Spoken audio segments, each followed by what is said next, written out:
Bien, bonjour. Désolée qu'on vous ait mis un horaire aussi tôt, dimanche matin. Donc, je vais vous présenter nos pratiques dans notre classe. Je travaille avec Fabienne Boineau puisque je suis à mi-temps parentale encore jusqu'à l'année prochaine. Et c'est un mi-temps qui s'est extraordinairement bien passé sur les 2 années. Je pense que ça souligne, parce que c'est rare, qu'on ne part pas du tout tous du même endroit, que du coup la présentation que je vais faire, elle va frustrer tout le monde, c'est-à-dire que certains vont avoir envie que j'approfondisse plus certains points et d'autres auraient besoin que j'aille plus lentement parfois. Donc ça prouve que ce mode de transmission n'est absolument pas recommandé dans un groupe hétérogène. Or, le groupe hétérogène, on l'a vu hier, c'est l'essence du groupe. Un groupe est par essence hétérogène. On nous fait croire, quand on débute dans l'enseignement, qu'un groupe peut être homogène. Mais c'est un peu comme le Père Noël avec les enfants, ça n'existe pas. Donc comment nous, quand on rentre dans notre carrière, on va prendre en considération cette réalité-là? Je vais rapidement revenir sur mon parcours pour essayer de vous situer un petit peu. Donc, lorsque j'étais à l'IUFM, j'ai eu la chance qu'on mettait en place des parcours personnalisés qui permettaient à chacun de choisir quelque chose qu'il voulait approfondir dans son parcours de formation. Et donc moi, j'expliquerai les raisons plus tard, j'ai souhaité découvrir la pédagogie alternative. Je suis arrivée dans la classe de Sylvain Connac, ça aurait pu être pire. Et j'ai découvert une pédagogie alternative qui a vraiment fait sens pour moi. Je suis sortie, j'ai dit je signe ou je m'engage. Et à la fin de mon cursus d'étudiante, j'ai été d'abord nommée dans une école classique, on va dire, avec un seul cours. C'est la seule fois dans ma carrière où j'ai eu un seul cours, un CM1, et dès cette première affectation, j'ai compris que l'homogénéité n'existait pas, même dans une classe à un seul cours. Par contre, sur la porte, il y avait écrit un seul cours. Donc du coup, on n'avait pas cette prise en compte naturelle de l'hétérogénéité puisqu'il y avait écrit un cours. Donc je me suis dit, tant qu'à faire, on va essayer de relier les deux. Donc j'ai été ensuite à l'école Antoine Ballard pendant quelques années en cycle 3. Et là, j'ai appris plein de choses. D'abord, le travail en coopération, en équipe. Ensuite, toute la réflexion sur le climat scolaire et sa gestion. Et ensuite, des choses plus inconventionnelles, du style, un enseignant, c'est quelqu'un qui fait beaucoup d'heures sup.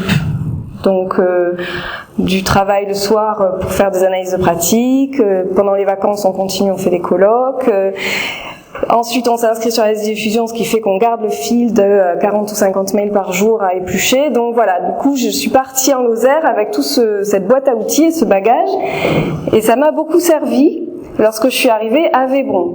Donc Vébron, 2 habitants au kilomètre carré. Lorsque j'arrive, 5 élèves dans l'école. Et le maire me dit, c'est la dernière année. Voilà, là on va fermer, c'est la dernière année. Je dis, oh bah non, c'est dommage, j'arrive. Donc du coup, j'ai mis mes 3 enfants, on est monté à 8. Ensuite, non, c'est un engagement, c'est un engagement. J'ai refait 2 par la suite, non, c'est un engagement, c'est un style de campagne. Et du coup, on était 8 et j'avais un enseignant qui était venu me voir, Antoine Ballard, qui avait répandu le mot qu'il y avait une institut alternative qui arrivait. Et ça, les alternatives en Lozère, ça plaît. Donc du coup, on a fait la rentrée à 11. 11 élèves, 9 niveaux. Voilà, l'hétérogénéité, elle était bien affichée sur la porte de la classe. Et une grande année de solitude. Donc, parce qu'en fait, quitter une équipe comme celle d'Antoine Ballard et se retrouver seul, c'est plein de choses difficiles au quotidien. La gestion de la photocopieuse qui s'emballe, voilà, des choses très pragmatiques, mais pour lesquelles, quand on a quelqu'un à côté pour être en personne ressource, ça fait du bien. Une première année à 11, et puis les effectifs montent, jusqu'à arriver en 2009 à 27 élèves, 9 niveaux toujours. Donc là, belle année aussi, bien difficile, et on demande l'ouverture d'une seconde classe. Et l'inspecteur d'académie dit, vous voulez une seconde classe? Très bien, refaites l'école. Refaites l'école, 800 000 €. Et là, le maire retrousse les manches et il dit « Ok, on refait l'école ». Donc, l'école que vous allez voir, c'est une école qui a été entièrement refaite par un choix politique très fort qui était de garder une école vivante dans un village. Il n'a pas tout payé, hein, il y a des subventions, etc. Mais voilà. Donc, elle est moderne. Je vous présente un petit peu le village, Vébron. Si vous n'avez pas choisi votre destination pour les prochaines vacances, un festival vidéo peut vous accueillir. On y croise des personnes intéressantes. On peut s'y baigner. Et l'école. L'école vue de devant, l'école vue de derrière, c'est cette partie qui a été rajoutée. Et alors, ce qui est très bien fait, c'est que la salle du haut, c'est une salle municipale dans laquelle il y a beaucoup d'animations en dehors de l'école. Donc, l'école devient un lieu de vie pour le village. Donc, Paris réussi. L'entrée de la classe, les lois, j'y reviendrai plus tard, qui sont affichées à l'entrée de la classe. Donc, c'est les mêmes que celles de beaucoup de collègues. Hein. La maîtresse est là pour tous les enfants. J'ai le droit d'être respectée dans mon cœur, dans mon corps, dans mes affaires, et je suis là pour travailler. Le coin art plastique. Alors, vous voyez en arrière-fond, il y a une mezzanine. Quand ils ont refait les travaux, c'est ça qui est génial quand on est en place, c'est que ils ont dit bon, on va casser la mezzanine. Je fais non, la mezzanine, vous allez la garder, on va en faire quelque chose derrière. Il y a plein de choses comme ça dans l'école qui ont été du coup un peu sauvées. Le coin informatique. Alors là, c'est l'arbre écrivain. J'en parlerai plus tard, il n'est pas assez utilisé à mon sens, mais l'idée c'était de créer un coin d'écriture. Et là je fais un panoramique, donc je pars de l'entrée et je balaye la classe. Donc vous verrez les tables qui sont disposées en îlots. Je reviendrai sur la composition des équipes plus tard. Et là c'est le coin regroupement. Donc on est une école moderne, on a un TBI avec un vidéo pro. Et là c'est l'espace de regroupement pour les groupes de besoins et le travail en individuel pendant le plan de travail.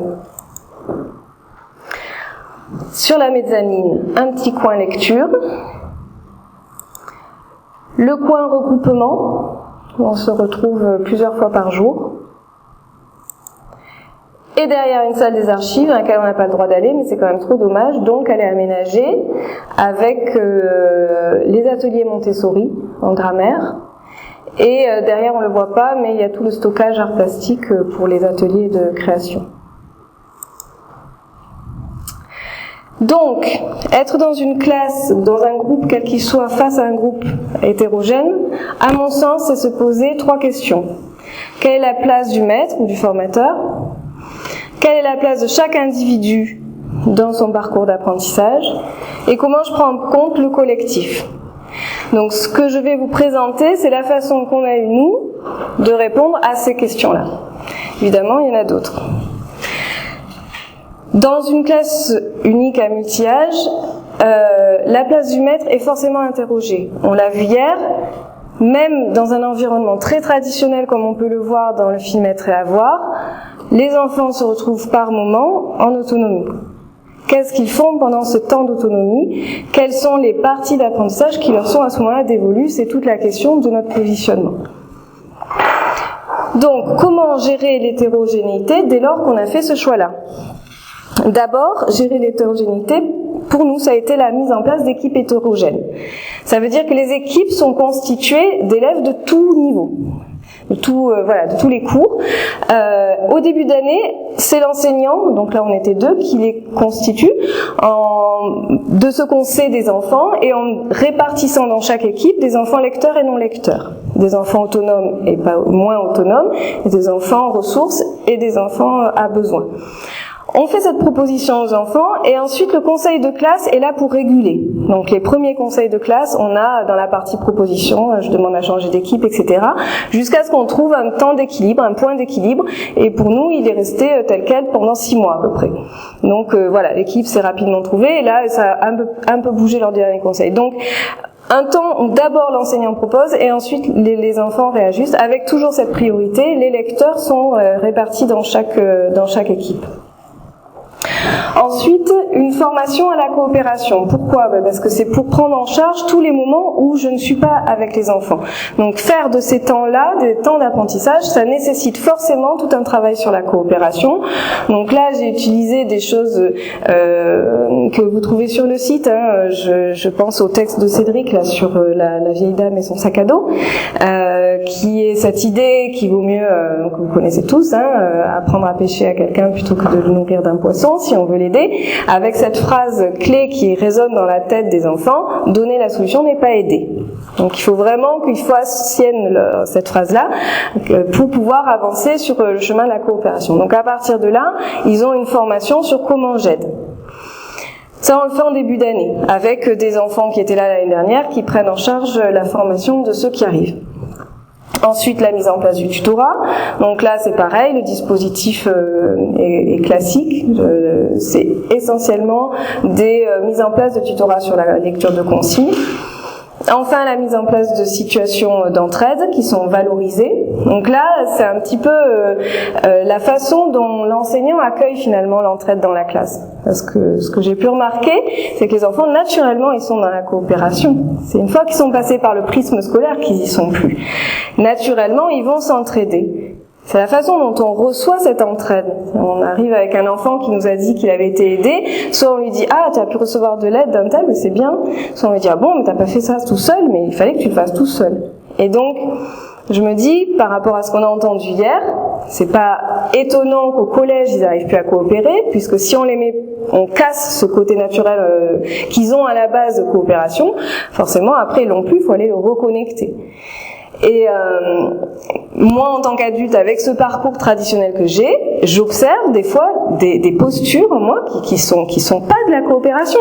La dernière fois, il y avait un élève qui va ranger une boîte de feutres, il fait tout tomber. Et je me suis vue en train de dire t'as fait tomber, tu ramasses.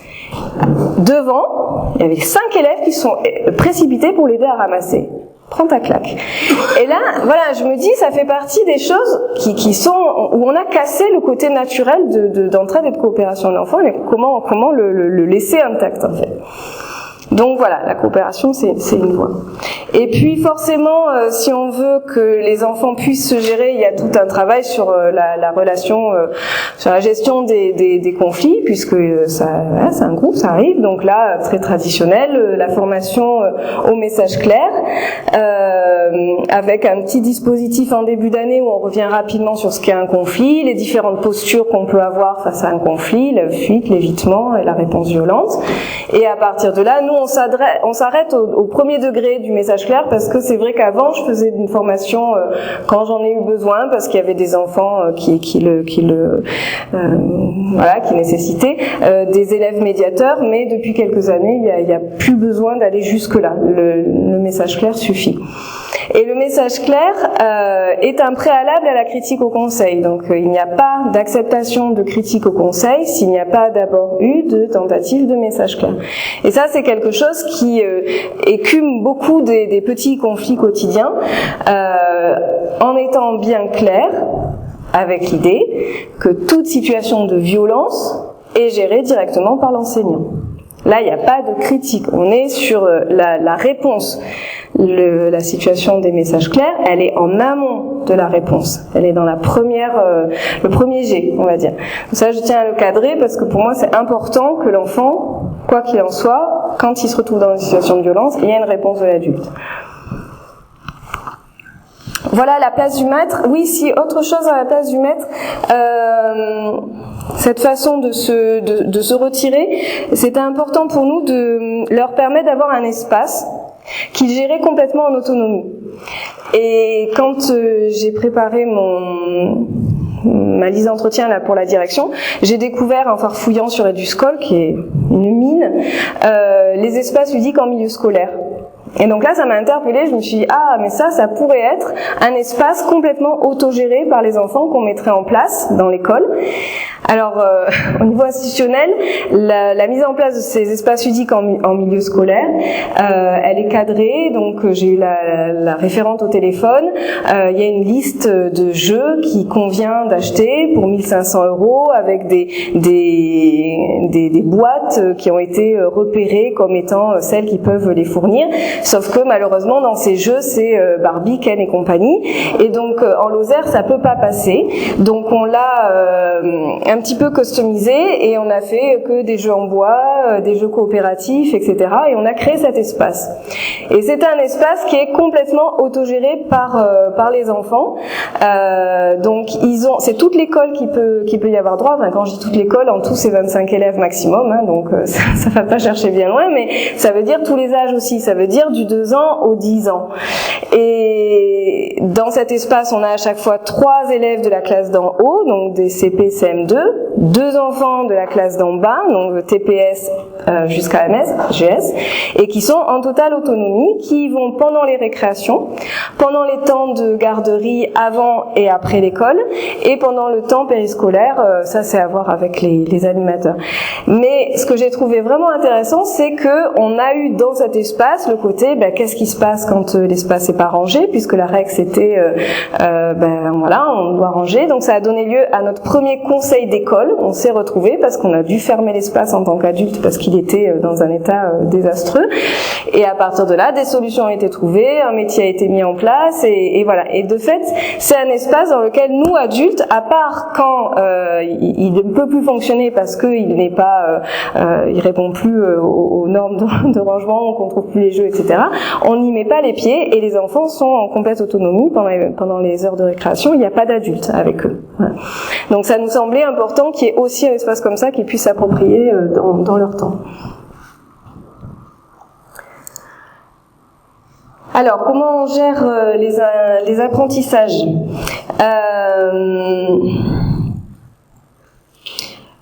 Lors de la précédente conférence, enfin le précédent colloque, là, il y a eu la conférence de Daniel Favre et que j'ai trouvé très très claire. Ceux qui n'étaient pas là, je vous encourage vraiment à l'écouter, à aller sur le site également. La gestion du climat scolaire, évidemment, je crois qu'on en est tous là aujourd'hui, on a cette conscience que sans climat scolaire apaisé, on n'a pas d'apprentissage, donc comment on gère ce climat scolaire ? Donc, moi j'accorde une très grande importance aux lois, je vous ai montré qu'elles étaient à la porte de la classe, c'est vraiment un outil qui vit dans la classe parce que on y fait référence, notamment en début d'année avec les enfants qui arrivent dans la classe, les CP, dès qu'il y a un enfant qui pousse, c'est pas tu n'as pas le droit de pousser, c'est dans cette classe, la loi dit que chacun a le droit d'être tranquille dans son corps. Pareil, je prends les CP, je travaille avec eux, ensuite ils retournent à leur place et puis ils ont une attitude qui dérange les autres qui après sont avec moi, et donc je rappelle, dans cette classe, le maître appartient à tout le monde, j'ai été avec vous maintenant, là je ne suis plus disponible, vous n'avez pas à déranger la classe. Donc ce rappel à la loi qui est vraiment très fréquent en début d'année, ça structure le groupe et la classe, et j'ai vraiment vu des enfants évoluer complètement juste avec ce rappel. Donc ça me fait penser à cette échelle qui a été présentée hier par Stéphanie, et je pense que il y a beaucoup de sanctions qui peuvent être évitées juste avec ce rappel, et les lois de la classe sont un outil très puissant. Donc les conflits, on en a parlé, la gestion des massages clairs et du conseil de classe, et la place de l'erreur. Donc là, c'est la phrase que Carole Gomez nous a transmise la dernière fois et qui, moi, est vraiment une phrase qui m'aide au quotidien. C'est quand tu te plantes que tu pousses. C'est vraiment une phrase qui, en tant qu'enseignant, m'aide, parce que là aussi, il y a tout un passé d'enseignant à déconstruire. Et quand je suis en groupe avec un enfant, avec des enfants pour travailler sur une notion, et que les réponses produites sont agaçantes, parce qu'il y a des moments où je me sens agacée par ce qui est produit, surtout si on l'a déjà vu la veille, etc. Je me centre, et j'ai cette phrase qui vient dans la tête, et j'essaye de voir qu'est-ce qui, dans cette erreur-là, peut être utilisé pour construire l'apprentissage. Et c'est un micro-travail, hein, mais c'est puissant là aussi, parce que je me rends compte à quel point cette phrase qui fait l'unanimité, oui, l'erreur doit être constructive, l'erreur doit être pas vue comme une faute, etc. Oui, c'est facile à dire. Mais alors, à mettre en œuvre, c'est beaucoup plus difficile parce qu'on a quand même dans la tête l'envie que ça marche, quoi. Et quand ça marche pas, ça reste. Il y a eu un barrage, il y a eu un frein, et c'est désagréable. On a une sensation désagréable. Moi, en tout cas, j'ai une sensation désagréable. Et du coup, voilà, ça fait partie des petites phrases qui, moi, dans mon travail d'enseignante, m'aident à voir l'erreur comme quelque chose de positif. Ensuite, il y a l'évaluation. Bon, l'évaluation, c'est quelque chose qui, pour moi, de fait, là aussi, fait peu sens parce que j'ai pas encore trouvé une façon d'évaluer qui me satisfait. Donc, dans le doute, abstiens-toi, je m'abstiens, j'évalue pas. Ou peu. Et là, j'ai vu une conférence de Viviane Bouy sur la maternelle que j'ai trouvée très intéressante parce qu'elle parle de deux types d'évaluation. L'évaluation dite spontanée, qui correspondrait à celle qui fait qu'un enseignant a dans la tête tous les attendus que l'enfant doit réussir, et quand il le voit en train de réussir, il valide dans sa tête. Ce qui veut dire qu'après, quand il remplit son livret d'évaluation, il est capable de dire « Ah oui, lui, je l'ai vu réussir ça, lui, je l'ai vu réussir ça ». Donc, c'est une évaluation par l'observation. Ça revient à ce que disait Stéphanie hier. Et là, pour moi, voilà, l'évaluation fait sens parce que, moi, adulte, je sais où est placé l'enfant dans son parcours d'apprentissage. Et puis, il y a l'évaluation qu'elle distingue de l'évaluation préparée, où, comme insiste Daniel Fabre, c'est important que ça se situe dans un temps qui n'est pas le temps de l'apprentissage. Lui, il explique vraiment que l'apprentissage est un moment de déstabilisation, où on passe d'une zone confort qui est je ne sais pas que je ne sais pas, à une zone où on va passer en déstabilisation, où on prend conscience que je sais que je ne sais pas, et ce moment-là doit être vraiment encadré par un climat sécurisant et bienveillant. Et de fait, il est complètement destructeur d'évaluer dans ce cadre-là, à ce moment-là.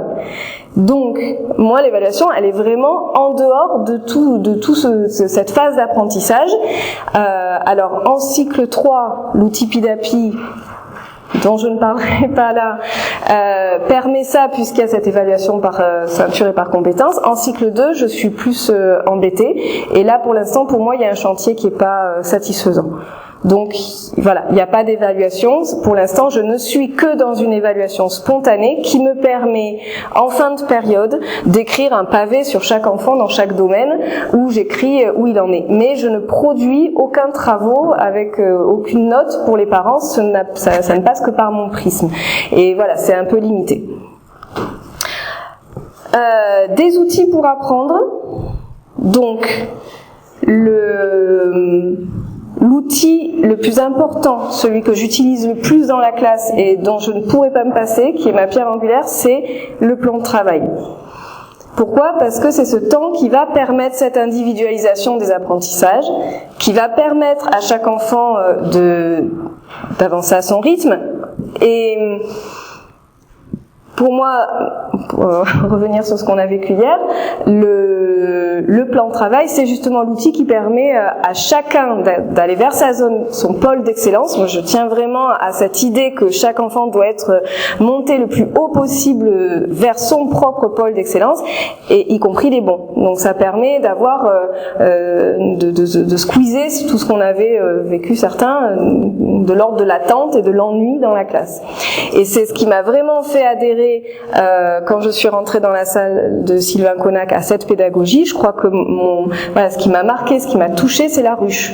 C'est le fait que chacun était en train de travailler, que chacun était dans son projet, et je me suis projetée, moi enfant, parce qu'on fonctionne forcément avec ces arrière-plans, dans cette classe-là, en me disant là je m'ennuierai pas, quoi. Là j'ai du grain à moudre, là j'ai de la matière, là je peux aller aussi loin que je veux. Voilà. Donc le plan de travail pour moi, c'est cet outil qui permet à chaque enfant d'avancer à son rythme. Évidemment, on ne doit pas être que dans l'individualisation des apprentissages parce qu'on a face à nous un groupe, et dans la troisième partie, je parlerai du collectif. Néanmoins, pour moi, c'est vraiment primordial que chaque enfant puisse avoir la possibilité d'avancer à son rythme. Donc concrètement, c'est 1h30 de plan de travail par jour sur des matières comme les maths et le français, Les CP ont un plan de travail, les CE1 en a un autre et les cycles 3 ont le même. Sur le plan de travail, on trouve à la fois des activités qui sont très sollicitantes pour les enfants, c'est-à-dire des activités où ils vont avoir besoin souvent de l'aide de l'adulte, par exemple Pidapi, mais à la fois des activités sur lesquelles ils puissent être plus en autonomie. Par exemple du graphisme pour les CP ou un dessin raconté où ils ont toute la phase du dessin où ils sont vraiment en autonomie, pour ne pas avoir à chaque fois tous les enfants dans le besoin en même temps. Donc le plan de travail se présente sous la forme de différents travaux à effectuer dans la semaine. Et quand les travaux sont terminés, ils sont en temps libre. Qu'est-ce que ça veut dire le temps libre? Ça veut dire je choisis dans la classe ce que j'ai envie d'y faire. Donc en général, il y a les coins lecture, le coin informatique, un travail sur tablette, le coin écrivain. Et c'est là que j'aimerais avancer plus sur la mise en place de pôles. On en parlait hier, avec des espaces où les enfants puissent à ce moment-là avoir par exemple un pôle sciences et aller faire des expériences en sciences, etc. Là, c'est en chantier dans la classe. Et c'est une réflexion, c'est pas abouti. Donc le plan de travail, cette année, on a comme gros projet de créer des documentaires sur la biodiversité, et donc on a eu un petit temps de présentation sur ce qu'était un documentaire, et on a eu un moment où les enfants ont pris la caméra et se sont essayés à faire des petits docus. Et donc comme on était dans l'idée que ça soit un petit travail intermédiaire, ils ont décidé de faire des documentaires sur la vie de la classe. Donc ils ont pris leur caméra et puis il y a eu différents thèmes, dont le plan de travail. Et je me suis dit, tiens, je pourrais peut-être prendre les rushs et vous les montrer. J'ai juste pris les rushs, je les ai mis sur Movie Maker et je vous les montre. C'est-à-dire que c'est brut de décoffrage, j'ai pas travaillé, donc de l'indulgence. Mais j'ai trouvé que c'était intéressant de les voir parler de ça. Donc ils sont en autoproduction, on va dire.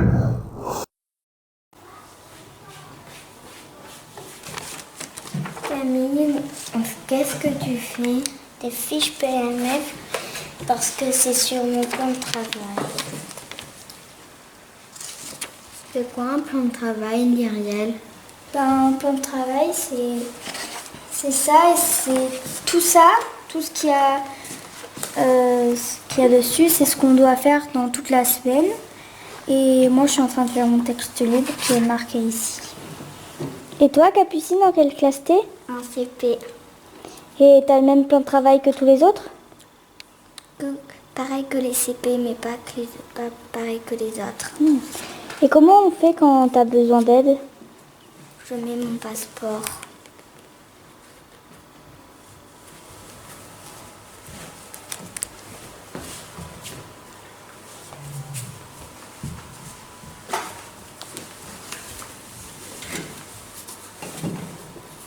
Capucine.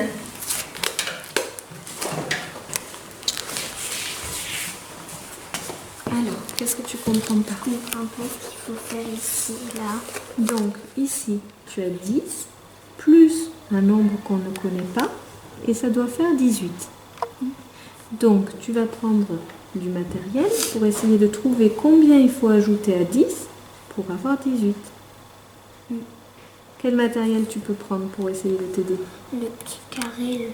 Les petits carrés, d'accord. Et tu vas en prendre combien de petits carrés? 10. 10. Et tu vas rajouter jusqu'à ce qu'il y en ait 18. 18, tout à fait. C'est ça.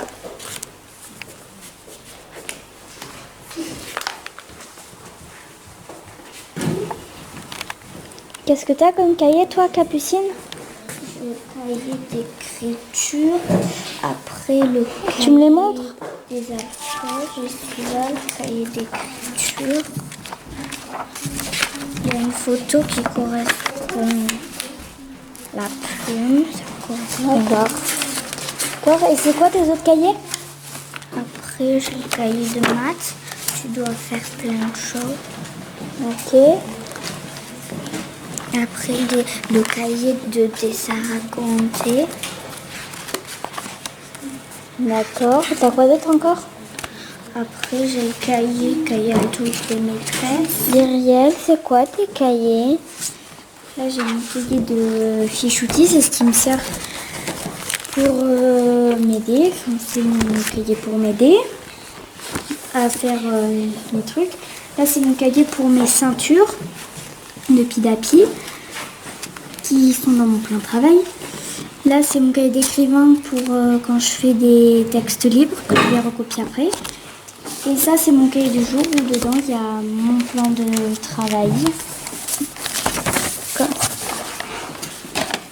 Voilà. D'accord. Et ton plan de travail, il y a quoi comme travail à faire dedans? J'en ai plusieurs. J'ai des papiers, des grammaires et plein d'autres choses. Coupé. Qu'est-ce que t'aimes dans le plan de travail, Lou? J'aime que on veut faire le travail qu'on veut et quand on veut dans la semaine. D'accord. Ce que j'aime dans le plan de travail, c'est que je travaille toute seule. Ce que j'aime dans le plan de travail, c'est quand on travaille toute seule et... Ce que j'aime dans le plan de travail, c'est qu'on n'est pas obligé de faire le travail que nous dit la maîtresse. J'aime travailler en équipe, mais j'aime pas travailler tout seul. Moi, j'aime travailler avec des gens, mais pas toute seule. Moi, ce que j'aime dans le plan de travail, c'est qu'on puisse choisir nos travaux et que des fois, on peut travailler seul. Donc, ce que j'aime bien, moi, sur le plan de travail, c'est qu'il te permet d'avoir ton temps. Dans les autres écoles, t'as jamais le temps, t'as quelques minutes pour faire ton travail et puis après, tu passes un autre en même temps que tout le monde. Et là, t'es beaucoup moins stressé quand on a un. Donc là, pour la petite histoire, c'est un enfant qui est arrivé dans l'école il y a 2 ans et qui avait fait un CP, mais il est arrivé sans savoir lire et il était en panique totale et bon, il a été diagnostiqué dyslexique de surface et il a par contre des compétences extraordinaires à l'oral. Il s'exprime vraiment très bien et de fait, c'est le président du conseil souvent parce que il excelle dans ce rôle. D'ailleurs, Sylvie est l'occasion de le voir. Et alors, il est président du conseil, mais sauf qu'au conseil, il y a beaucoup de propositions qui concernent les ceintures. Et à chaque ceinture de comportement, il faut lire les différents attendus pour que l'enfant se positionne et le groupe aussi sur ce qu'est la ceinture orange et est-ce que on est prêt à la passer ou pas. Et alors, au début, c'était une lecture, mais un peu plus laborieuse. Mais là aussi, j'ai observé une bienveillance que moi-même j'aurais eu du mal à tenir longtemps sur on attend qu'il ait lu chaque compétence. Alors, il y avait des propositions d'aide. Quelqu'un disait, est-ce que tu veux que je le lise? Donc, des fois, quelqu'un, il l'acceptait, puis des fois, il s'y est collé. Et lors du dernier conseil, ça a été magnifique. Il a vraiment progressé, là, ces derniers mois. Il est vraiment en phase, ça y est, ça décolle. Et donc, il a lu d'un trait toutes les attendus. Et alors, il a été félicité par la totalité de la classe, en partie remerciement. Moi, je félicite parce qu'il a réussi à lire tous les attendus de la ceinture de compétences. Et là, voilà, là, c'est instant magique. Là, c'est tu rayonnes, tu vois. Là, c'est le petit pain béni de la semaine. Donc, vous avez vu le fonctionnement du passeport. Hein, là aussi, je suppose que beaucoup d'entre vous sont au clair avec la pratique, donc je détaille pas forcément. Ce qui change dans la classe unique, c'est le temps. Le temps qu'on a pour apprendre. Je me verrai plus maintenant avoir seulement 10 mois avec les enfants. Je trouve que ce temps qui est là et qui nous est donné, et on sait qu'on peut partir sur un projet, on sait que là on va mettre en avant plus telle ou telle partie du programme, l'année prochaine ça sera différent, on sait où on est chaque enfant et on a confiance dans le fait que si c'est pas acquis aujourd'hui, ça le sera demain parce que ça va mûrir, ça va maturer et on va y revenir. Je trouve que c'est un confort pour l'enseignant et pour l'enfant d'avoir cette marge de progression. Et j'ai vécu ça par exemple avec un enfant qui arrivait, qui était diagnosticable autiste et qui par exemple pendant 1 année a passé tout son temps dans la bibliothèque. Être dans les murs de l'école et être avec un groupe, c'était la chose la plus difficile qu'il avait à vivre. Et je pense que si je l'avais eu que 10 mois, je n'aurais pas pu lui laisser prendre ce temps-là. Mais comme je savais que je l'avais 9 ans, je lui ai dit, ok, tu peux prendre ce temps-là, et il a passé 1 1 an dans la bibliothèque sans savoir lire, en moyenne section. Par ailleurs, c'est un enfant précoce, mais il avait de tels problèmes de comportement qu'il était complètement verrouillé à l'apprentissage. Et voilà, ça c'est des choses qu'on ne peut faire que lorsqu'on a les enfants sur plusieurs années, parce qu'on travaille sans filet. Hein. Même si l'inspecteur dit, bon, avec le petit un problème, vous n'hésitez pas à m'appeler. Oui, à quel moment? Quand il lance les couteaux, avant, après, voilà. Mais je trouve que ça, c'est des risques que je prends à certains moments dans ma carrière, parce que je sais que j'ai du temps. Et je le ferais pas si j'avais seulement 10 mois avec les enfants. Et ce temps-là, il est également bénéfique pour les enfants, parce qu'un enfant qui est en CP, qui arrive dans la classe, qui est dans l'apprentissage de la lecture, etc., l'année d'après, quand il est en CE1 et qu'il voit les autres arriver dans la classe et qui sont en apprentissage de la lecture et de l'écriture, il mesure son chemin parcouru. Et ça aussi, c'est drôlement important, parce que c'est ce que je disais tout à l'heure par rapport au conseil, l'enseignant n'est pas le seul à faire un feedback sur sa progression, le groupe entier de fait fait miroir sur cette progression, et on a là encore des CE1 qui vont au conseil de classe féliciter les CP à chaque progrès parcouru. Et alors là on se dit mais c'est incroyable, mais à quel moment il a vu qu'il savait lire ce mot-là? Mais si, ils ont cette attention aux autres, c'est formidable, et ils sont capables de dire ben là il a progressé, elle a réussi à écrire ce mot, etc. Et d'avoir un espace où ça revient aux oreilles de l'enfant, je trouve là aussi que c'est d'une puissance pour l'enfant qui est assez extraordinaire. Donc, individualiser les apprentissages, ok, sauf qu'on a un groupe classe. On a un groupe classe donc qui a été pour moi des fois de 2 ans jusqu'à 10 ans, donc la TPS au CM2, et ce groupe doit vivre. Ce groupe doit vivre parce que sinon on n'a qu'une jambe sur les deux. Donc, comment on fait pour intégrer, comment on fait pour donner vie à ce groupe? Donc, j'avais mis des photos du plan de travail. Je ne sais pas si c'est vraiment intéressant, mais bon, voilà. Donc le plan de travail pour les CP, on a les 4 fichiers maths. Là aussi, j'ai un gros travail à faire en maths. Ça date de ma dizaine, là, qui est pas passé. Donc pour l'instant, je suis toujours à avoir besoin de soutien dans ce domaine-là. Donc j'ai tellement peur de mal faire que j'utilise ce que font les autres. Mais hier, en voyant la présentation de Stéphanie, je me suis dit qu'il fallait que j'avance sur ce domaine, et j'ai pris les références de ces livres. Donc voilà, ça sera un des futurs chantiers. Les fiches PEMF qui sont en autonomie. Le rôle, c'est génial. Je ne sais pas si vous connaissez, Réseau des observatoires locaux de la lecture. J'ai découvert ça en préparant le CAFIPEMS, des fois ça aide. Et donc c'est un réseau sur lequel vous pouvez inscrire votre classe à tout niveau, bon, les primaires, hein, pas les maternelles, mais on inscrit la classe et puis on a un parcours où on va travailler sur l'implicite en fait, dans la lecture. Donc l'enfant commence par une évaluation diagnostique, vous rentrez les résultats dans le fichier, et à partir de là, il vous sort tous les textes qui permettent de travailler sur tel et tel point non acquis. Et du coup, on fait un travail ce que j'appelle des ateliers de compréhension de texte, où je prends par exemple tous les cycles 2 ou tous les cycles 3, et le dispositif est le suivant: on lit le texte, soit c'est moi qui lis, soit c'est eux, selon leur niveau.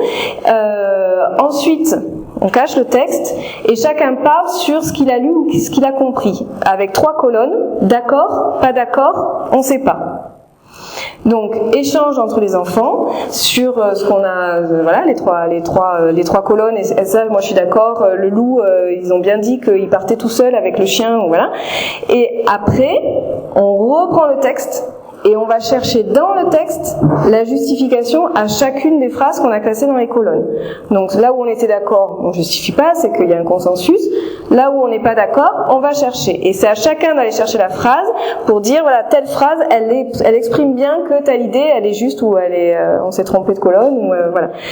Et du coup, ça fait tout un travail sur, je vais chercher l'information dans le texte, je surligne, je prends les connecteurs, et en général, ce sont des textes évidemment avec une forte présence de l'implicite. Et ça donne là encore des moments qui sont assez magiques en classe unique. Un des premiers ateliers qu'on a fait, c'était sur la corrida de Cabrel, en cycle 3. Alors ils avaient, mais alors rien compris. On était sur du cauchemar, avec des fantômes qui arrivaient, etc. Et au fur et à mesure qu'on parlait de la corrida, que petit à petit ils ont pioché des indices et tout ça, on a vu tous les yeux de la classe là, se lever les uns après les autres. Et à la fin, tout le monde était dans cet atelier de compréhension de texte, alors qu'au début il était réservé qu'au cycle 3. Et là, je trouve que là aussi, c'est des instants magiques en classe unique. C'est ces moments où le groupe va se fédérer autour d'un projet, alors que c'était pas du tout prévu à la base. Et du coup, on a fini en regardant la chanson de Cabrel, etc. Du coup, il y a eu vraiment une forte participation de tout le monde. Bon, après, on a un fichier de dessin raconté, enfin, on a un cahier de dessin raconté, d'écriture, un fichier je réussis mes dictées, et ensuite, ça, c'est le coin lecture et le coin écriture dont je vous parlais tout à l'heure, avec différentes activités qui sont dedans. Celui de CP, avec en lecture le travail à partir des alphas, et le plan de travail de cycle 3, avec beaucoup de rituels, dictée, vocabulaire, histoire, géographie, chasse aux mots, le travail en pidapi, du graphisme encore, de la poésie, la lecture et le jogging d'écriture, et les fiches PEMF. Donc j'en arrive à la partie sur la prise en compte du collectif. Qu'est-ce que ça veut dire prendre en compte le collectif ? En début d'année, avec l'équipe pédagogique, chaque année, on choisit en lien avec le projet d'école un projet phare, un projet fort et phare qui traverse toute l'année et dans lequel sont impliqués tous les enfants de toute l'école. Donc par exemple, l'année dernière, après avoir vu le film de Suzy Platiel que certains d'entre vous ont peut-être vu sur les contes, on a créé une balade contée. Donc tout au long de l'année, on a travaillé sur les contes et la balade contée. Cette année, c'est un peu particulier. En fait, l'année dernière, on a répondu à un appel à projet de la Fondation de la Nature et de la Découverte et on a eu 10 000 € pour faire un projet. Donc avec 10 000 €, on a de quoi s'amuser. Et donc, on fait tout un travail sur la biodiversité dans différents milieux, forestiers, humides et prairies. Parce qu'il faut savoir qu'en milieu rural, les infrastructures culturelles et sportives sont un peu éloignées, que chaque trajet, c'est 150 € à la charge de l'APE. Donc, quand je suis arrivée là, c'était comment j'utilise ce qui est là, et ce qui est là, c'est un environnement extraordinaire, pour générer de l'apprentissage. Donc beaucoup de nos projets sont en lien avec le DD. Et donc cette année, c'était l'observation des 3 milieux et la production de petits documentaires pour faire partager les connaissances acquises. Et avant tout ça, on a tout un travail sur les défis de rentrée. Donc là aussi, c'est quelque chose qui est pris vraiment, on prend le temps en début d'année de souder, de créer le groupe autour de défis rentrée. Donc l'année dernière, c'était réaliser un journal en 24 heures. Cette année, c'était un travail sur les différentes émotions, les différentes intelligences émotionnelles avec des défis pour chaque intelligence. Ça, j'ai rien inventé, hein, c'est trouvé sur le net.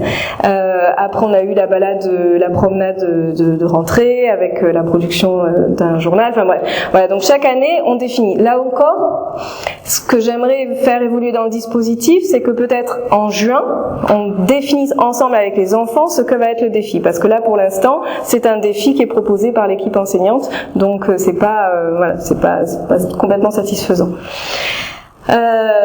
Donc ces projets communs, il y a les projets phares, le défi rentrée, et ensuite tout au long de l'année un travail en équipe qui est vraiment valorisé régulièrement par des exposés, notamment en histoire géosciences, les projets qui émergent du conseil de classe, un départ en classe de découverte, on a de la chance, c'est vrai que chaque année on arrive à partir, là aussi. J'aimerais faire évoluer le dispositif parce qu'on part souvent en fin d'année. Alors l'avantage, c'est que notre groupe est assez stable, c'est-à-dire qu'on a souvent des élèves qui restent l'année d'après. Néanmoins, je pense qu'on aurait une plus-value à partir en début d'année et créer vraiment un groupe solide. Donc là aussi, j'aimerais avancer là-dessus. Le marché de connaissances. Extraordinaire, moment de partage incroyable qu'on fait chaque période, le dernier vendredi avant les vacances, le matin, et on ouvre le marché aux parents et à tout adulte du village qui le souhaite. Et de fait, on a des ateliers vraiment riches On a eu peur au départ que les adultes qui arrivaient avec des ateliers vraiment bien préparés inhibent les propositions des enfants. Et en fait, c'est le contraire qui s'est passé, c'est que les enfants, voyant qu'il y avait des super ateliers proposés par les adultes, ont eu envie de monter dans leurs exigences. Et la dernière fois, j'avais des stagiaires dans la classe qui ont été ébahis par la capacité d'un enfant de 4 ans d'expliquer ce qu'il était en train de proposer et de verbaliser chaque étape de la réalisation et d'avoir à la fin un produit fini de qualité. Donc ça, c'est un grand moment de l'école. Ça permet aussi de faire entrer les parents dans l'école et ça permet à des adultes qui le souhaitent de venir également partager leurs connaissances. Et puis il y a les temps de partage au quotidien, parce qu'il y a ces temps de travail individuels qui prennent 1h30 par jour, donc ils sont au milieu de temps de travail collectif. Le matin, ça commence toujours par un temps de regroupement dans le coin, là, sur la mezzanine, avec le lundi un quad neuf et le mercredi également, puisque le lundi c'est ma collègue qui rentre et puis moi c'est le mercredi, donc un temps de retrouvailles. Et une lecture offerte derrière. Donc là aussi, c'est un temps très fort où on va lire des livres assez compliqués. Même les CP cette année, par exemple, ont eu accès à L'homme qui plantait des arbres. Et c'est un temps qui est vraiment attendu par les enfants finalement et qui est notre petit temps de retrouvailles autour d'une œuvre littéraire de qualité. Ensuite, on a le bilan météo le soir et le conseil de classe le vendredi.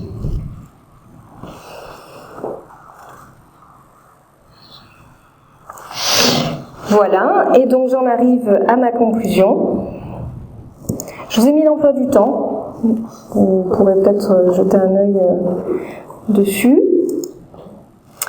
Donc pour conclure, force et faiblesse de la classe unique en milieu rural. J'ai parlé un peu des parents dans le marché de connaissances. Les parents, c'est une entité à part entière. Si j'avais fait cette conférence il y a 2 ans, je vous aurais dit waouh, c'est génial, les parents ils sont dynamiques, ils sont tout le temps avec nous, c'est vraiment des personnes ressources incroyables. Il se trouve que l'année dernière, ça faisait donc 8 ans que j'étais dans l'école, c'était des cycles, on a vécu un moment très très difficile que je ne sais pas encore analyser, où il y a eu une crispation entre le bureau de l'APE, qui représente 6 familles sur 15, donc ça a du poids, et les enseignants. Je pense que c'est parti, comme toujours dans les groupes humains, de problèmes de pouvoir. L'élément déclencheur, ça a été qu'on ait demandé d'avoir un compte au CCE. Et jusqu'à maintenant, le compte était géré uniquement par l'APE, et c'est vrai que chaque fois qu'on faisait passer une facture, on avait la sensation, à tort ou à raison, qu'il y avait un jugement sur la facture qu'on faisait passer. Est-ce que c'était vraiment nécessaire ce livre? Et puis attention, on n'a pas beaucoup d'argent. Bon. Donc on a souhaité s'affranchir un petit peu de ces réflexions-là en proposant un compte CCE sur lequel les parents verseraient une somme globale qu'ils définiraient et à nous de la gérer selon nos besoins pédagogiques. Et je crois que cette année-là, avec cette équipe-là, il s'est passé un mauvais alignement de planètes et ils ont vécu ça comme un manque de confiance en eux et ça leur a profondément déplu. Et pourquoi cette année-là, nous n'avons pas réussi à dépasser ça malgré nos réunions, malgré nos tentatives d'explication. Et comme ça peut se passer dans certains groupes, un problème est monté en mayonnaise jusqu'à ce que plus personne sache vraiment d'où c'est parti, mais la crispation est telle et la souffrance est telle que les enseignantes viennent à l'école avec le nœud au ventre et que des familles, 2 en l'occurrence, ont retiré leurs enfants de l'école, dont la famille, dont la maison est juste en face de l'école. Donc ça, c'est des situations que j'ai découvertes l'année dernière et qui sont extrêmement douloureuses. Et à ce moment-là, c'est vrai qu'on préférerait enseigner très très loin plutôt que dans son village où on habite avec des gens qu'on connaît. Et voilà. Donc voilà, la présence des parents à l'école cette année, elle est beaucoup plus apaisée. On a une APE qui dans le bureau a changé, on essaye de reconstruire, mais ça restera ancré en moi que c'est un équilibre qui est profondément fragile et que rien n'est acquis, jamais. Les effectifs, donc je vous ai pas parlé de mes effectifs, mais j'ai que 10 élèves.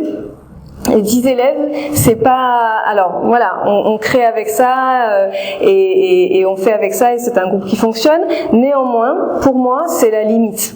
C'est-à-dire que plus bas, c'est pas possible, et 10, c'est parfois pas très confortable. Voilà, j'avoue que des fois, j'apprécierais qu'il y ait plus d'enfants, notamment parce qu'on a des locaux, faut dire, de rêve, et des fois, j'ai vraiment l'impression qu'on est dans un luxe, quoi. On est complètement à part, quoi. On est dans une bulle de l'éducation nationale qui est complètement déconnectée de la réalité. Donc voilà, mais enfin, c'est comme ça. Et puis un style de campagne, c'est un fort engagement, hein. Pas le médecin de campagne, mais pas loin. Ça veut dire qu'on va pas faire ses courses tranquilles. Ça veut dire qu'on est appelé le week-end, qu'on reçoit des mails également le week-end, et qu'il y a la nécessité de répondre à beaucoup de sollicitations. Les chantiers à venir, j'aimerais travailler, là on va le faire avec des collègues, sur le développement d'activités de manipulation en maths et en français. Pour moi, ce qui me manque dans Pidapi, c'est que je trouve le dispositif original, mais la façon d'acquérir le savoir traditionnel. Et j'aimerais mettre plus de manipulation dans cette découverte-là. Et du coup, au stage de la Toussaint, on a créé un groupe de travail autour de ça. Et on se voit la semaine prochaine. Là encore, être enseignant, c'est un engagement. Et on va essayer de mettre en place petit à petit, alors ça va être long, hein, mais des ateliers de manipulation en français et en mathématiques pour travailler chaque compétence de Pidapi via la manipulation. Hein, qu'on soit moins dans un rapport uniquement par l'écrit et par des exercices d'application. Et enfin, les coins lecture et les coins écriture et les coins tout. Au Québec, j'ai l'impression qu'ils ont beaucoup réfléchi à ça et ça m'intéresse énormément. Ça rejoint également les ateliers permanents qui étaient à Ballard.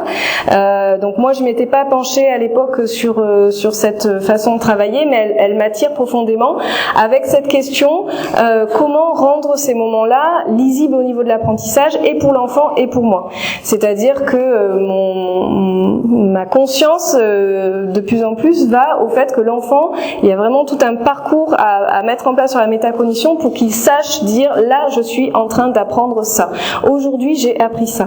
Et donc je mettrai ces coins quand j'aurai résolu dans moi ce dilemme qui est comment avoir cette lisibilité sur et pour moi et pour eux ce qui a été appris pendant ce temps de présence dans ce coin-là. Et l'évaluation en cycle 2 dont je vous ai parlé tout à l'heure. Voilà, ma présentation est terminée.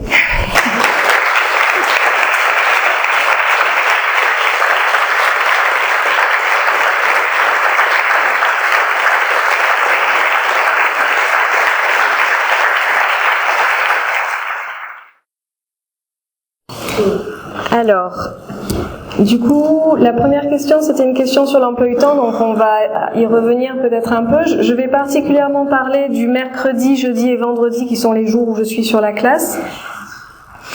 Donc là encore, comme Stéphanie, on a un emploi du temps qui est extrêmement ritualisé, avec voilà, ça change jamais.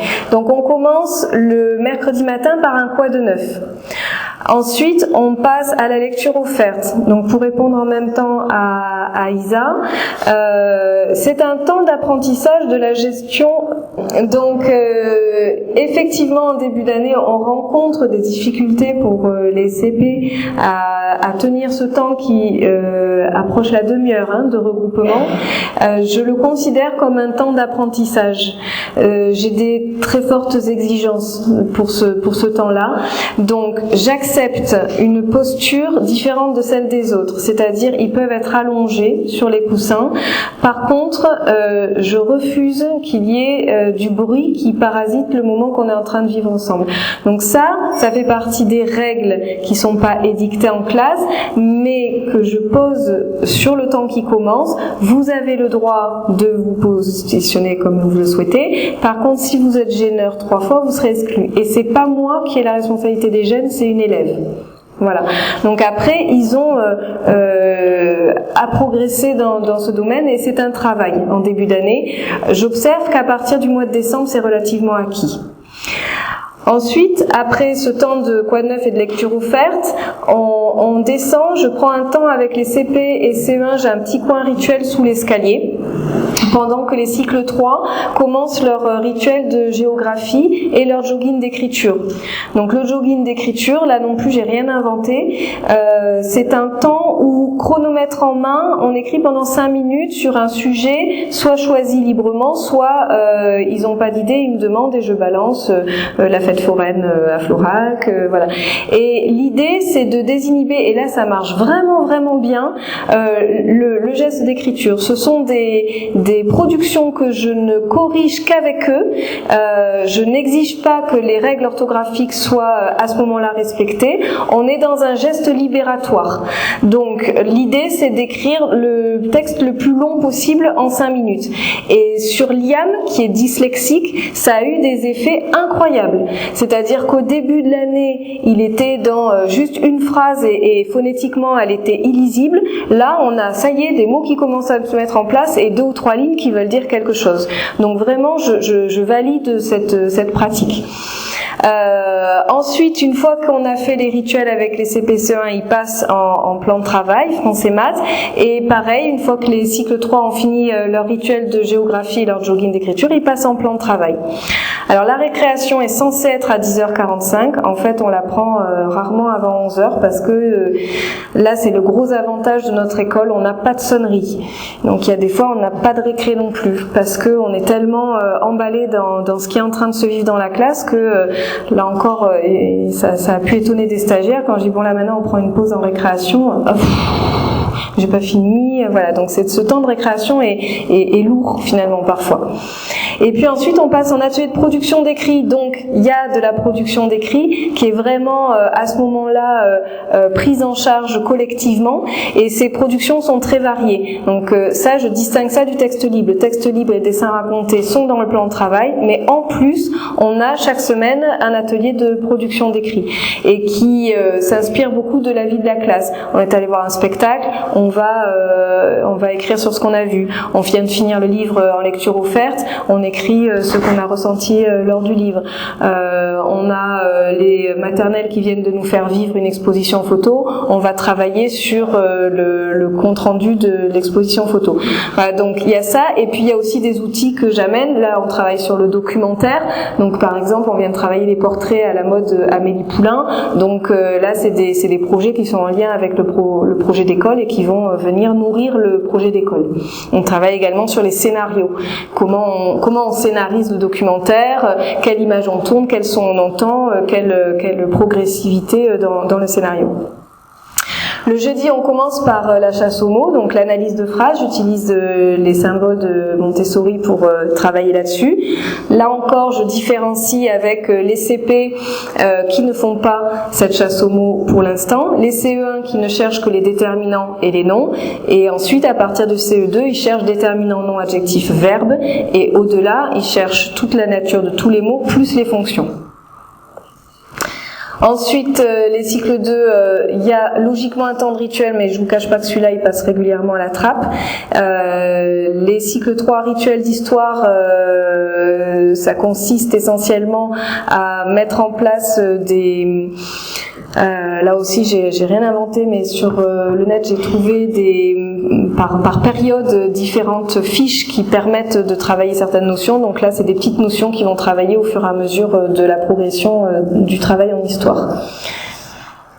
Ensuite encore français maths, la récréation, et ensuite on passe à la découverte du monde et pour les cycles 2 et histoire géographie. Donc cette matière-là, donc moi j'ai ça cette année, c'est ma collègue qui a les sciences, ce travail de deux solutions, par 2 entrées. La plupart des entrées sont des recherches documentaires et exposées, avec un temps où on se pose des questions, alors la Révolution, lors d'un temps collectif, on va faire un brainstorming de questions, qu'est-ce que la Révolution, pourquoi, de quelle date à quelle date, quels sont les événements mémorables de la Révolution. À partir de là, ils passent en recherche documentaire et ils produisent un exposé. C'est un travail de groupe. Il y a ça en histoire, il y a aussi tel quel le travail de recherche documentaire que j'amène avec des questions sur les documents. Et en 3e lieu, la leçon. Il y a des moments où je fais des leçons. C'est très rare, mais quand j'en fais, je me régale. Et j'ai associé cette phrase, une phrase qui me plaît beaucoup, qui a rien à voir avec la pédagogie, de Lanza del Vasto, qui dit « Ayez peu de choses mais de belles choses. Ayez peu de leçons, mais de belles leçons. C'est-à-dire que faire une leçon au quotidien, si je devais préparer pour chaque séance de ma classe et chaque niveau, c'est 45 séances à préparer. C'est pas possible. Par contre, se régaler à préparer une leçon, la chiader, aller chercher et être dans une posture où on transmet avec passion tout ce qu'on a pu récolter sur un sujet, j'adore. Mais c'est rare. Voilà. Donc c'est parce que c'est rare que ça me plaît et que je le fais bien. Le vendredi, le conseil de classe, donc éducation morale et civique, ça c'est l'emploi du temps qui a été transmis aux parents, donc c'est pour ça que c'est raccroché aux instructions officielles. Le jogging d'écriture encore, il y est tous les jours, pendant les 3 jours, en cycle 3, tous les jours il y a le jogging d'écriture. Le plan de travail, et ensuite moi en maths j'ai atelier de mesure ou géométrie, donc là encore c'est un travail par groupe avec une progression en fonction de là où ils en sont. Donc est-ce qu'il y a des temps de découverte d'une leçon? Jamais. C'est-à-dire qu'il y a d'abord je suis confrontée à je ne sais pas, et ensuite j'amène le travail en atelier. Parce que j'estime vraiment, là pour le coup, que répondre à une question qui n'est pas posée, c'est remplir un verre qui est plein. Ça ne sert à rien, ça déborde. Donc si je veux vraiment que ça remplisse quelque chose, il faut qu'il y ait d'abord eu la question. Donc je n'introduis jamais une notion. Alors comment ils la rencontrent? En cycle 3 par les fiches PIDAPI, où ils vont faire leur pré-ceinture et ils vont s'apercevoir qu'ils ne savent pas. Et ils ont besoin pour avancer dans leur ceinture de savoir telle notion. Là ça les intéresse que je fasse une notion du coup. Pareil en cycle 2 avec les fichiers, d'abord ils découvrent le travail qui est demandé sur le fichier, mon sacro-saint là auquel je m'accroche, mais donc d'abord ils sont en difficulté, et c'est quand ils sont en difficulté qu'ils viennent me voir, et s'ils sont plusieurs à être en difficulté au même endroit, là il y a un temps de partage autour de la notion. Et puis l'après-midi donc du vendredi, c'est un temps, on a mis en place. C'est une particularité de notre école, un peu comme Stéphanie, la mise en place des rythmes scolaires pour nous, si on voulait pas qu'il y ait des temps de garderie de 3h30 jusqu'à 5h30, puisqu'il n'était pas possible de faire venir un intervenant qui avait autant de temps de déplacement que de temps d'intervention, j'ai fait tout un travail pour avoir une dérogation et obtenir la libération d'une demi-journée. Donc nous par contre dans le département de la Lozère, ils ont interdit que cette demi-journée libérée soit le vendredi après-midi parce qu'ils ont trouvé que ça faisait désordre. Donc c'est le jeudi après-midi qu'elle est libérée. Donc le jeudi après-midi, il y a le foyer rural de la ville voisine qui vient proposer aux enfants des interventions. Et du coup, sur les autres jours, on est toujours avec 3 heures de cours l'après-midi, mais on a dû s'engager à ce que les activités de l'après-midi soient des activités moins sollicitantes intellectuellement.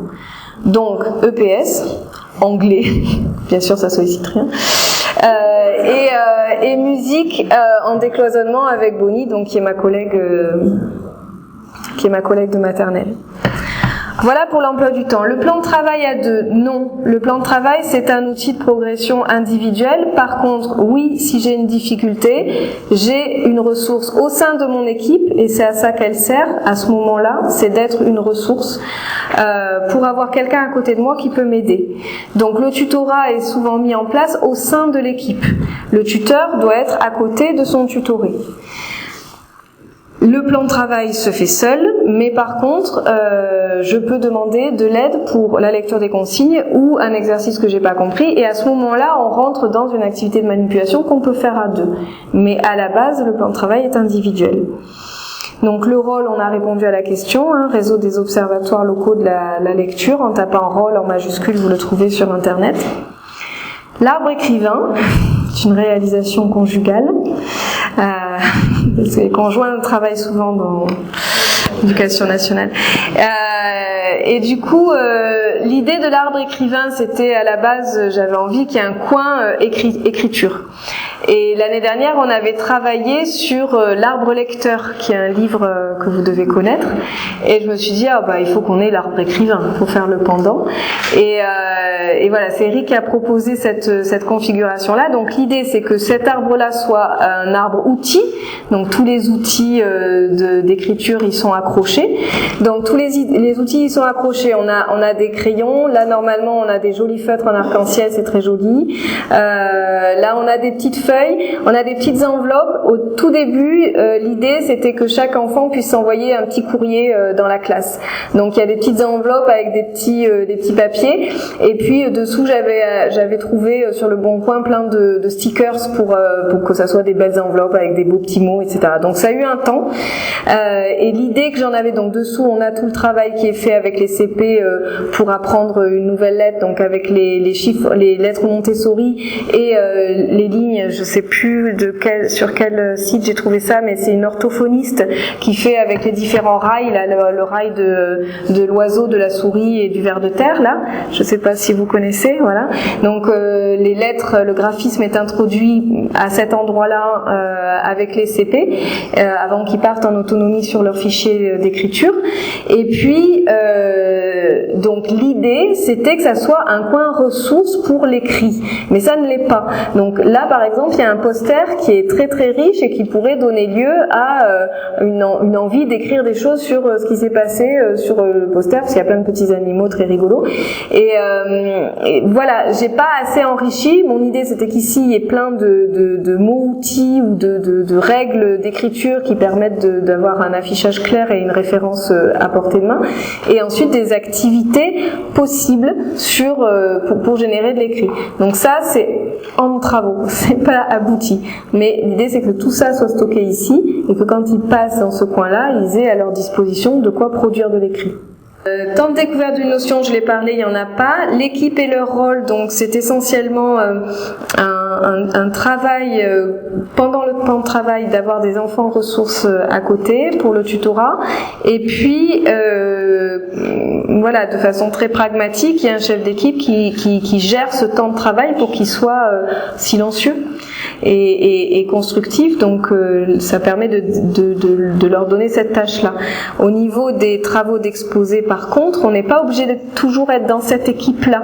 Donc les équipes sont mouvantes. Quand on fait un travail d'exposé, c'est par affinité, et puis aujourd'hui on a envie d'être avec telle personne et demain avec telle autre. Donc l'équipe, elle est plutôt sur le temps du plan de travail. Le temps de science, j'en ai parlé, donc à la fois des temps de leçons, des temps d'exposé et de recherche documentaire. Le marché de connaissances, donc il est mis en place 2 semaines avant, on en parle au conseil et les enfants annoncent les ateliers qu'ils veulent faire. Parallèlement, j'envoie un mail aux parents en leur disant dans 2 semaines il y a un marché de connaissances, les inscriptions sont ouvertes jusqu'au mercredi midi qui précède. À partir de là, je reçois toutes les propositions d'atelier et mon rôle, c'est de dispatcher donc sur 2 temps de 9h30 à 10h30 et ensuite de 11h moins le quart à midi moins le quart, les 2 temps d'atelier. Parce qu'il y a je divise le groupe en 2.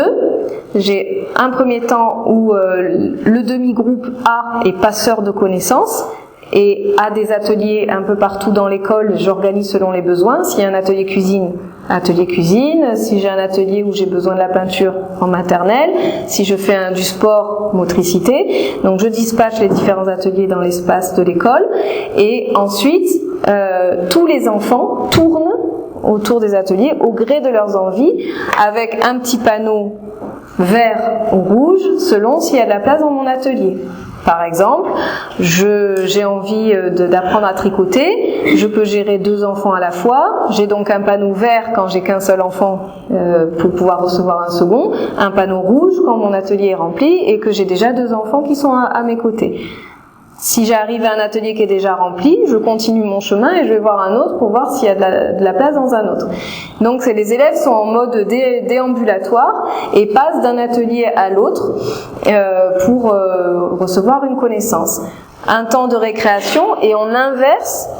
Les enfants et les adultes qui étaient passeurs de connaissances en première partie deviennent en deuxième partie le groupe B. Ils vont recevoir la connaissance pendant que le groupe A devient passeur de connaissances. Ça génère de la frustration. Parce que des fois, on aurait bien aimé aller à l'atelier du copain et parce qu'il avait l'air super chouette et en fait, on peut pas. Voilà. Mais la fois d'après, on peut reproposer le même atelier. Et c'est là qu'effectivement on voit que quel que soit l'âge de l'enfant, il y a une prise de possession sur cet atelier et il est en mesure de l'expliciter, sachant que la règle qui est fixée, c'est je l'ai testé. J'ai testé mon atelier avant, et ça c'est quelque chose qui est dit aux parents. Attention, chaque enfant qui propose un atelier doit l'avoir testé, parce que ça marche toujours mieux, et là c'est pareil pour nous dans les sciences, quand on se l'imagine que quand on le réalise. Donc je teste mon atelier, quand il est testé, je peux le proposer. Et à la fin du temps de marché de connaissances, il reste un quart d'heure où chaque enfant va venir présenter on fait un bilan météo sur le marché de connaissances, est-ce que j'ai aimé beaucoup, moyennement ou peu, et les enfants ont la possibilité de présenter leurs travaux. Les adultes aussi. La surface des locaux, je ne la connais pas. Je sais que ma classe fait à peu près 40 mètres carrés. Donc, si je rajoute la mezzanine qui doit faire la moitié, je pense qu'on doit être à 15. À côté, on doit être à 15 également. Donc, en tout, 70 mètres carrés pour 10 élèves. C'est à l'image de la densité de la population sur le village.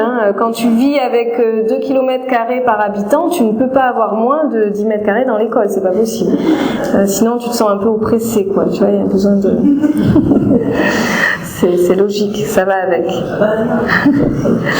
Les temps d'écriture, j'en ai parlé tout à l'heure, donc un temps de production d'écrit qui est à la fois lié au projet d'école, qui est à la fois lié à des projets particuliers, en plus du jogging d'écriture et en plus du temps de texte libre. L'écrit est vraiment important dans la classe, et ce dès le CP. Il y a vraiment une entrée dans l'écrit, une accoutumance de telle sorte qu'effectivement là, l'élève de CM2, quand elle est en temps d'écrit, elle peut faire 2 pages, quoi, et qui sont en plus relativement bien orthographiées. Le jogging d'écriture, donc j'en ai parlé, 5 minutes d'écriture libre et libératrice. Le temps de regroupement, j'en ai parlé également tout à l'heure. Les lois de la classe. Alors c'est vrai que j'ai que 10 élèves, donc je suis pas dans les mêmes problématiques que vous. Pour l'instant, ça suffit. J'arrive à rapprocher à peu près tout ce qui relève du comportement déviant à ces trois lois. La maîtresse appartient à tout le monde. J'ai le droit d'être tranquille dans mon cœur, dans ma tête et dans mes affaires. Et je suis là pour travailler. Tout ce qui se passe dans la classe peut être raccroché, ces 4 lois. Tout ce qui se passe dans la classe peut être raccroché à l'une des 4 lois. Quand je dis qu'il y a intervention de l'adulte dès lors qu'il y a manifestation de la violence, je m'appuie également sur la loi. La réponse n'est pas la même selon que la violence est avérée ou larvée. Si par exemple la violence, on sent qu'elle va venir parce qu'il y a eu en mode insulte, alors je distingue violence physique et violence psychique, mais c'est vrai que avant qu'il y ait la réponse physique, ils ont la possibilité dans ce degré 0 ou 1 de le gérer entre eux. Par contre, ça passe par une réponse avec la manifestation violence, là j'interviens. Et si la manifestation violente se passe dès la première fois, j'interviens également. Là, pour moi, c'est l'adulte qui gère. Après, on peut en reparler au conseil et puis trouver en plus une réparation, mais par contre, la gestion, elle est directe. Tu peux redire la première loi? Alors, l'adulte, l'enseignant est là pour tout le monde, la maîtresse appartient à tout le monde. Là, vraiment, dans une classe unique, c'est important. Parce que les CP, ils ont un peu cette idée que je suis là que pour eux, finalement. Parce que là, pour le coup, il y a quand même du temps qui est pris en début d'année avec les CP pour de la lecture. Quand j'ai marqué français sur le plan de travail, souvent, c'est du temps qui est pris pendant une demi-heure où je travaille avec eux. Et de fait, ils ont cette habitude que je me rende disponible régulièrement, ce qui fait qu'une fois qu'ils retournent à leur place, ils restent dans ce même fonctionnement. Donc il y a toute une éducation, là je suis disponible, là je suis disponible pour d'autres enfants. Après la deuxième, c'est j'ai le droit d'être tranquille dans mon cœur, donc on ne se moque pas.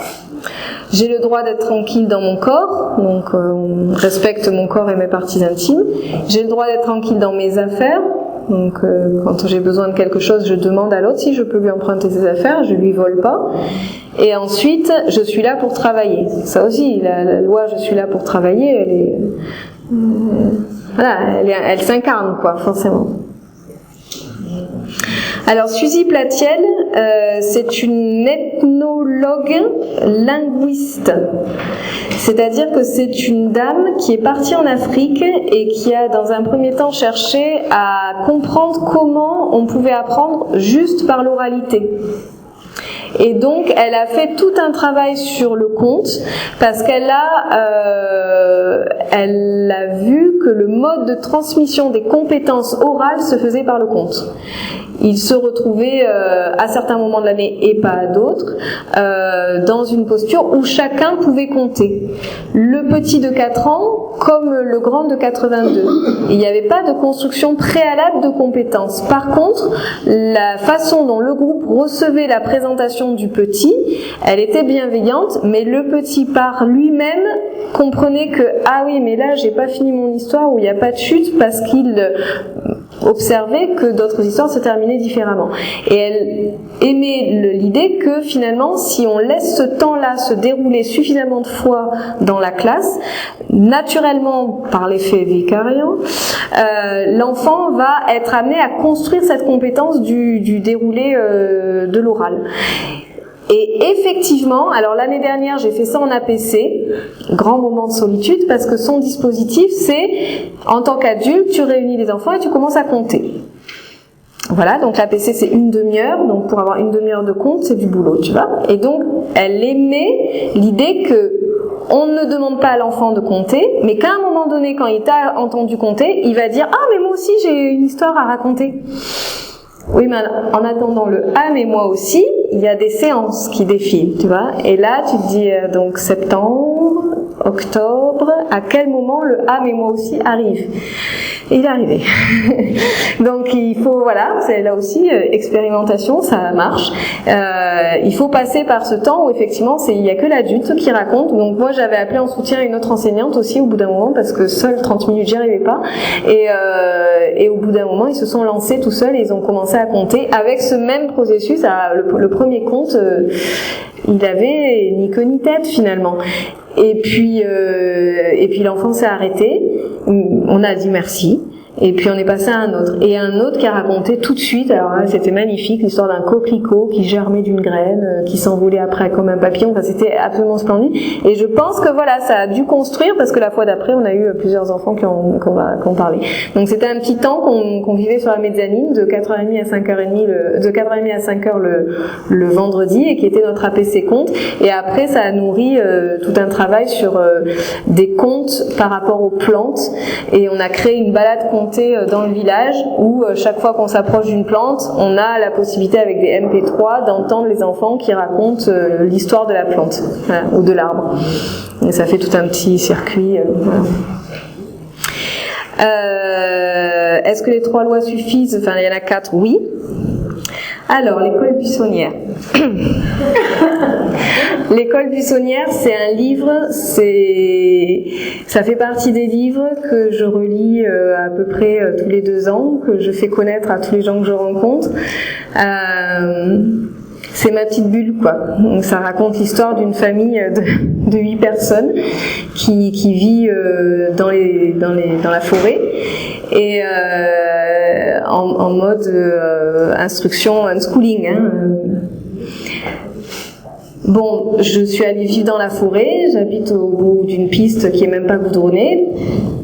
Ensuite, l'école, du coup, j'ai pris tous mes enfants à l'école.